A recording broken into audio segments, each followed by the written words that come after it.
Welcome to Transforming the Toddler Years, a Core 4 parenting podcast blending soul and science-based strategies to empower pandemic moms like you, raising kindergarten-ready kids. I'm Cara Tyrrell, your host, a lifetime lover of littles, girl mom, early childhood educator, and conscious parenting coach who truly believes that how we connect and collaborate with our kids in the first 5 years is how we raise world-ready kids who will change this world. Today's episode is the first of its kind here on the podcast. I am sharing with you a recording of a live coaching session that I did with a mom, and Jamie has been kind enough to share it and say that she wants other people to hear what this one-on-one coaching sounds like, feels like, what the experience is, and maybe you're going to take something away from this as well that you can use in your life right now. Jamie is the mom to a COVID baby who is now a toddler, and she's going to describe her struggle taking him out in public and finding that he's not actually having fun, and how can she help him thrive out in public. But before we dive in, I know you know that the doors are open to the spring cohort of the Transforming the Toddler Years program. And have you been thinking about it? Are you on the fence? Do you feel like this level of connectedness and learning and growing inside a container that is both soul and science-based would really help you embrace your conscious parenting journey even more?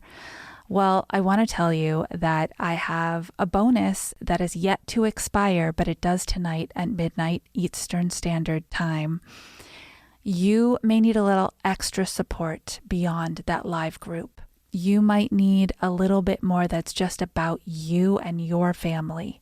So be sure to sign up tonight by midnight to secure the 2 one-on-one personalized coaching sessions that are the final bonus that go along with this program. We start next week on Wednesday, April 5th. We're going to dive right in and create transformation right from the very beginning.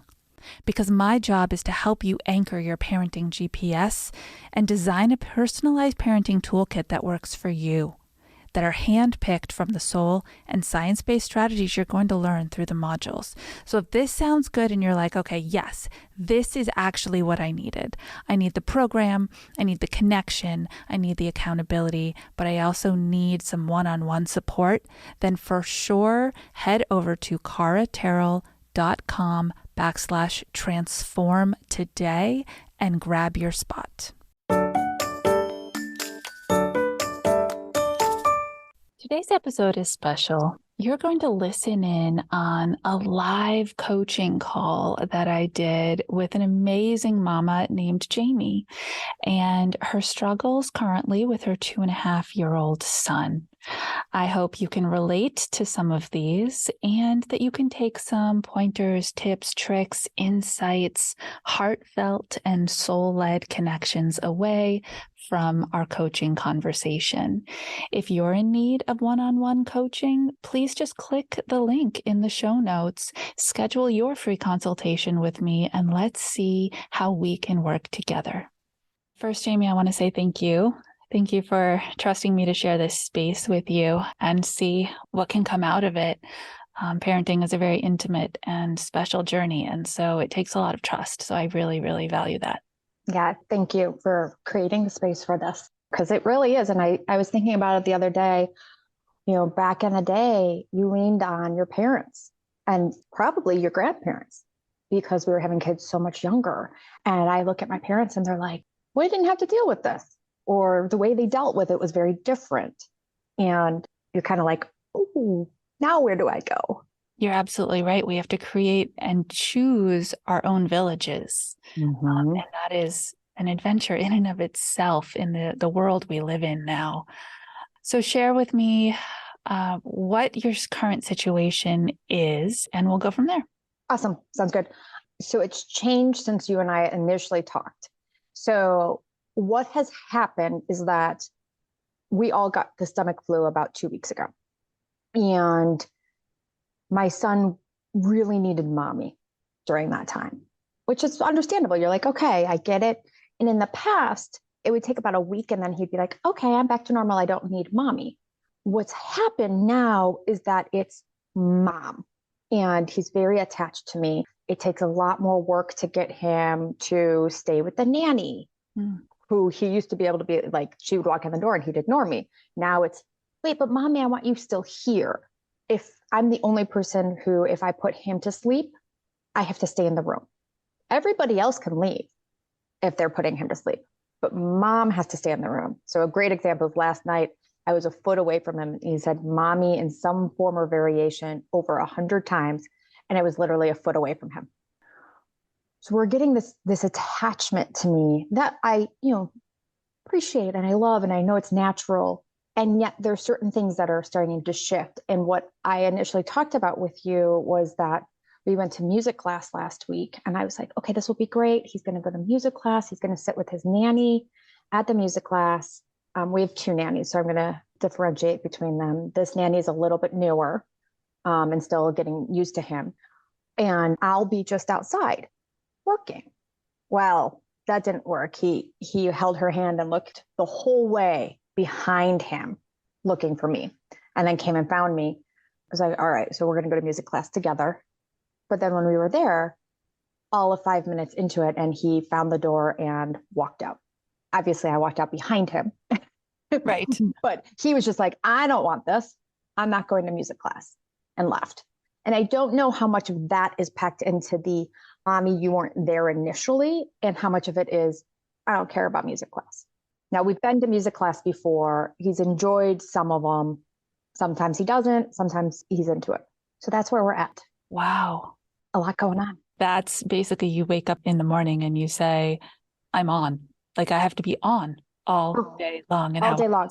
That. Yeah. Oh. And it's not even me waking up. It's him waking up. Right? Because of course now he started waking up at 5 a.m. We've tried the blue light thing, but I have to be in the room while he's waiting for the blue light. Oh my gosh. So much happening. So remind me, please, how old is he?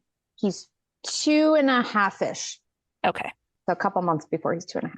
So you truly are a pandemic mom. Oh, yeah. And have a COVID baby who is now a toddler. Oh, yeah.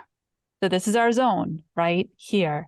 So I think what's happening is it's kind of this melting pot of everything we know that our COVID babies who are now toddlers are starting to show us is hard for them, except it's all happening at the same time for you. It's like this nuclear explosion of it all, and precipitated by illness. Yeah. Right. The recovery from illness to routine is really, really hard.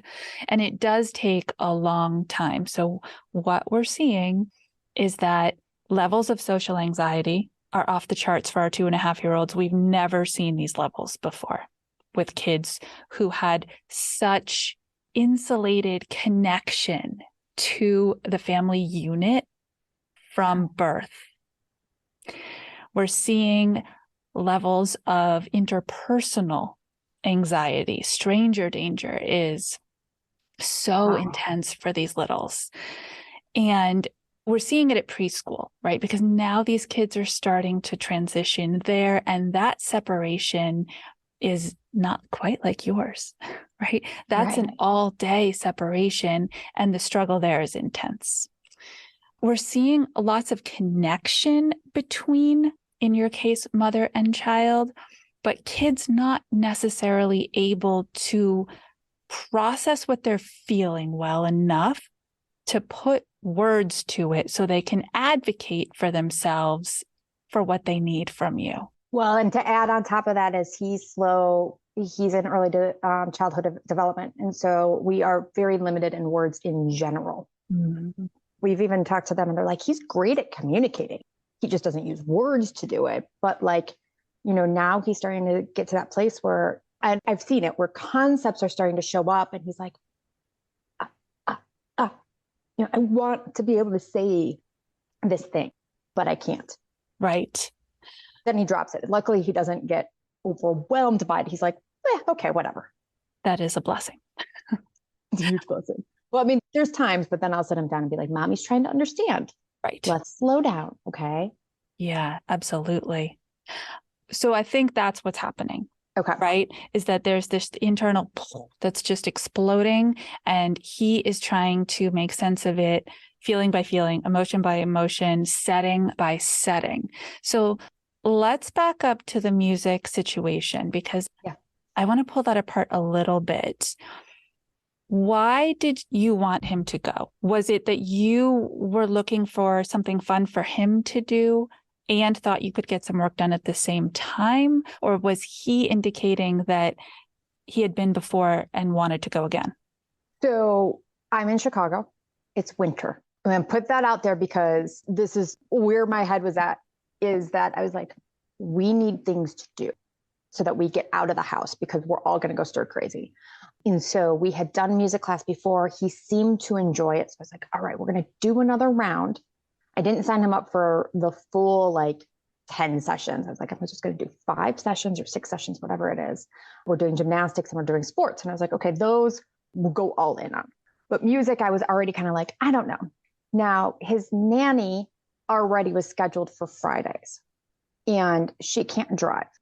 So I was like, okay, well, how do I navigate this? Because she doesn't have a lot of availability when I need it outside of the 2 sessions we already have with her. And so in my head, I was like, okay, we're going to try this. Go to music class, have her there. He's been there before. The teacher's the same. He'll know I'm just there, and it's only 45 minutes, right? And so the intention was for him to go, get exposure to music, get exposure to kids, have some fun. Then it was the, oh crap, can I use that word here? Of course. Oh no, I now have a puzzle piece to solve. Okay. And so I backed myself into the situation we're in. So the fact that you're seeking out opportunities for him to practice those skill sets, right? The interpersonal skills with other kids, being in a small group setting, having a different adult to listen to and follow directions from, and have some fun in the process. Yeah. That is fantastic, right? That is what he needs. But because it's uncomfortable and not a practiced setting consistently, it feels like something that he doesn't want. Right? So he's exuding oh, this is tricky for me. This is hard work for me.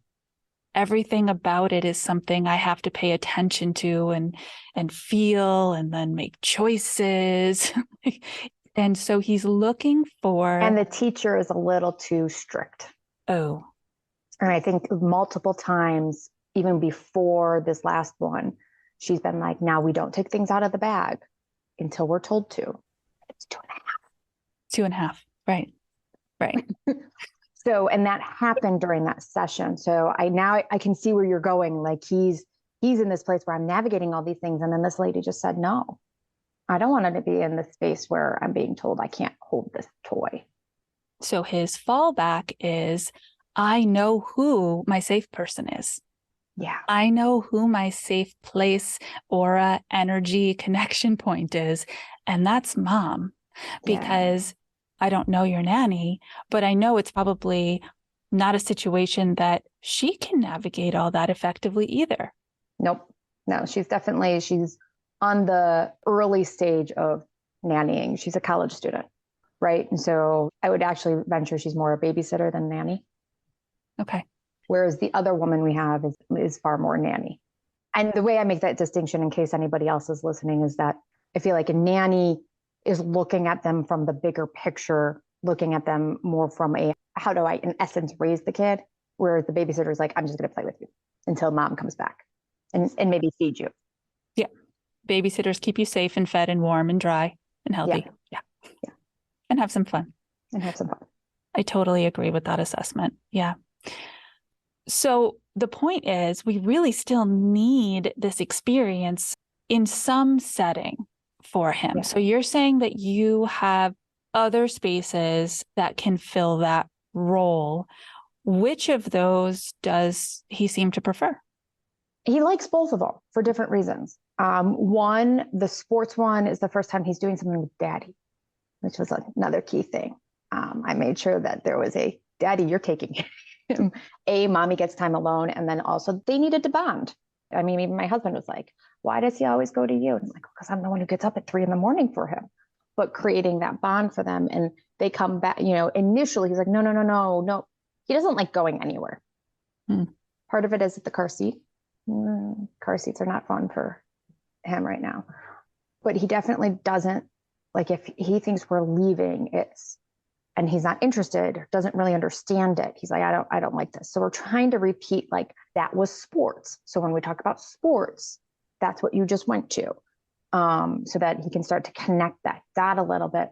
But he enjoys that. They both come home all excited, bouncing off the walls.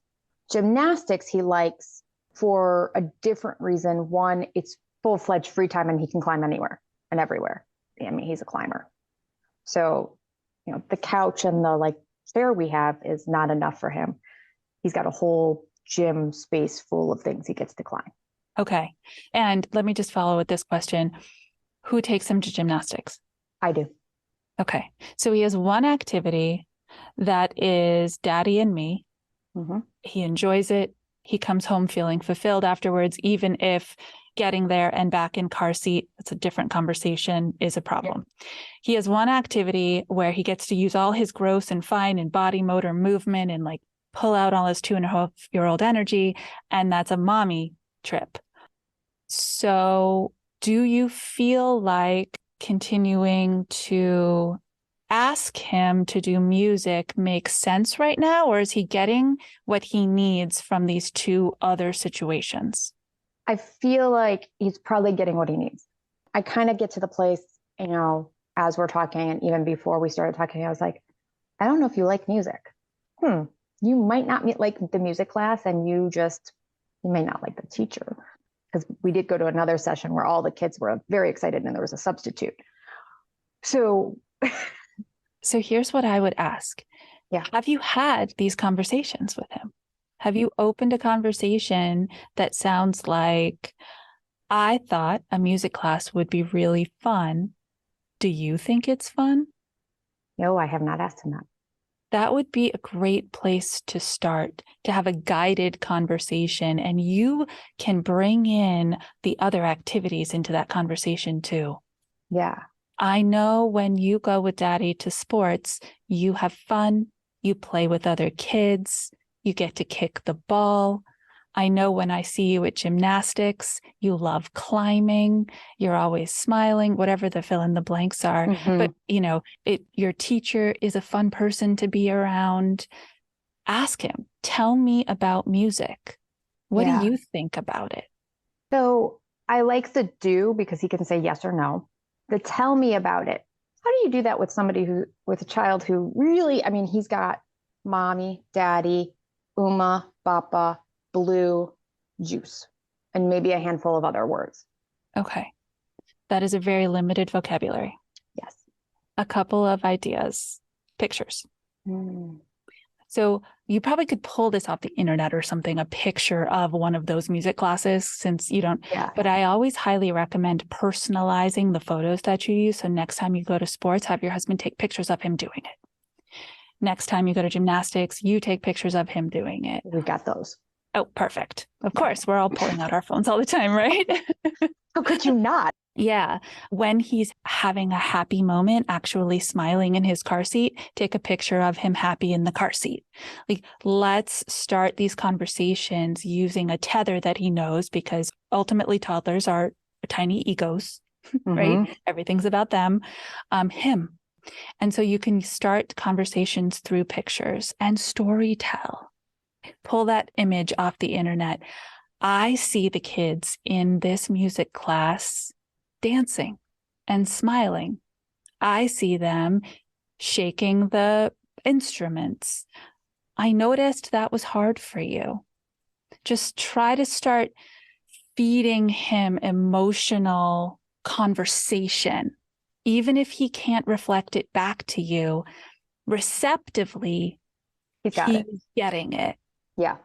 And then come up with a code that's just for you and him, or the adult that's with him, right?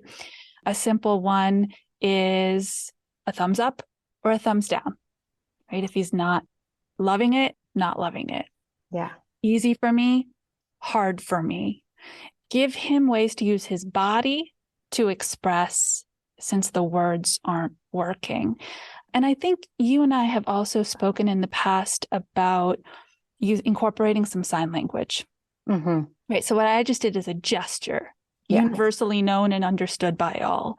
But we can for sure give him signs that go specifically with where he's struggling.